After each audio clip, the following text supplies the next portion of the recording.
Hi, I'm Makiko Tsuda.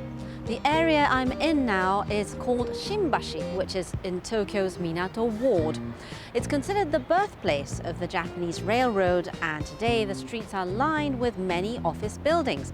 It's also known as a place for business, with numerous restaurants and bars. This time I'll be bringing you the show from a facility inside a building reflecting this area's railroad history. It's a museum introducing the history and attractions of tea and was opened just this past May. This time, Makiko is visiting two museums on tea. A traditional beverage with a long history in Japan that's now consumed around the world.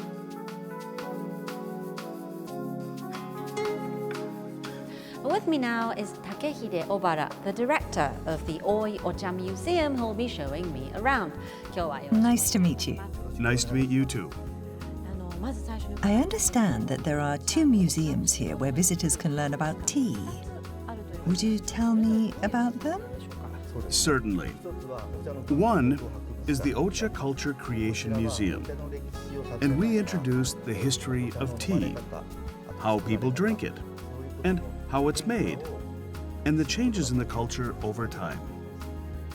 The other museum is the Ocha Museum, and here we introduce the history of the products of our company, which operates these museums, including upcycled products made from used tea leaves. This is the Ocha Culture Creation Museum, and it's made up of 7 sections. The first section introduces the history of tea and the spread of tea culture. We have a timeline here, and there are 3 main periods: brewing and drinking, whisking and drinking, pouring and drinking. What we show is a tool called yagen, a mortar for grinding, and dancha, hardened tea that's brewed. This dancha is carefully brewed to make the drink.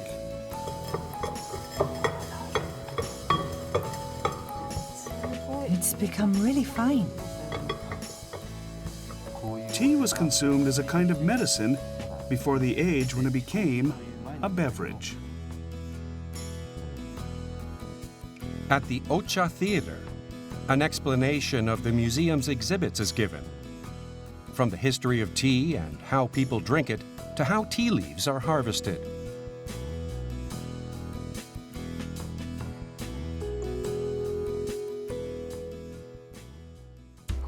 This is something I think I've seen before.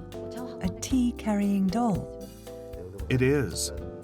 Long ago, the nobility and wealthy merchants would play with toys like this and entertain themselves while drinking tea.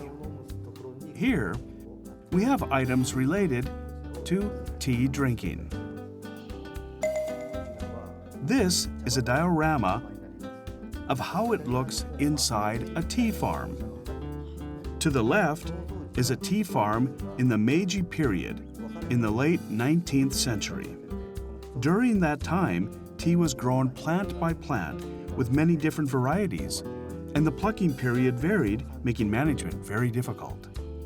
And to the right is a tea farm today. The main feature is the difference in the size of the dolls. The left one is big and the right one is small. They represent the difference in productivity.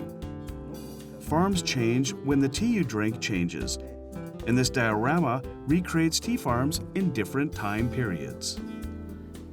This is a machine I've never seen. What's it used for? Most people have probably never seen something like this. It's a tea rolling machine to roll tea leaves. Long ago, they were rolled by hand, and this recreates the palm to finely roll tea leaves while pressing them with weights. This rolling machine is used in the final processing of tea.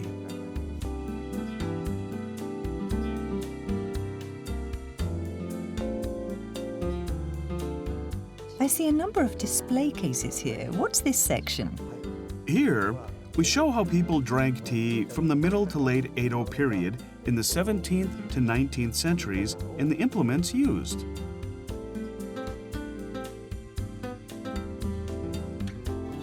This is called cha bento.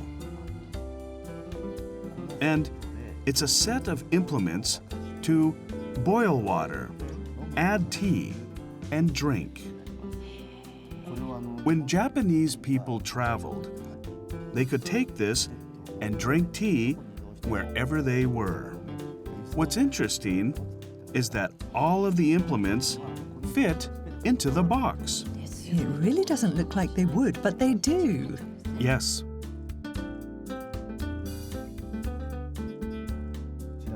This is called a mizuchaya, and it was like a cafe that actually stood in the mid-Edo period.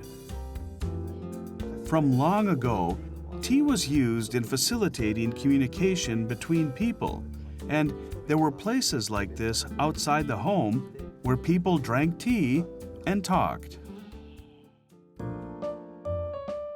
Located on the same floor as this museum is another museum showcasing the beverage maker Itoen's core product, Ocha.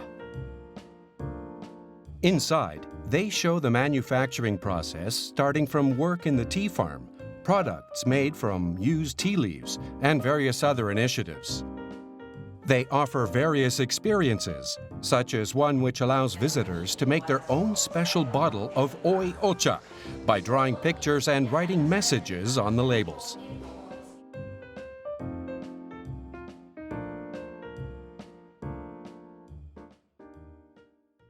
Visitors can also experience how to pour a delicious cup of tea. Yes. Let's pour the tea together. You pour it into a bowl. Into a bowl. By doing so, the temperature of the tea gradually becomes lower. The infusion takes about 40 seconds, so we'll time it. Finally, you let it flow out without shaking it.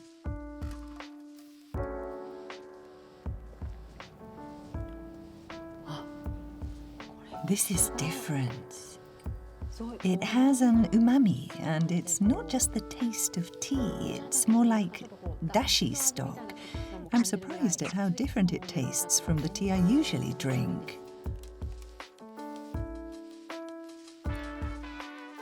Tea's something I drink often without thinking about it, but I was able to learn about different ways to prepare it, how production methods have changed, and the long history behind it, and it was quite surprising. Thank you. We're located in the Shimbashi and Shiodome area, and it's in a convenient place where you can casually stop by. We believe it's important to show how the tea drinking culture has changed over time and provide other information about tea. And we hope people will keep coming here and find more enjoyment in their daily cup of tea. Thank you for today. Thank you.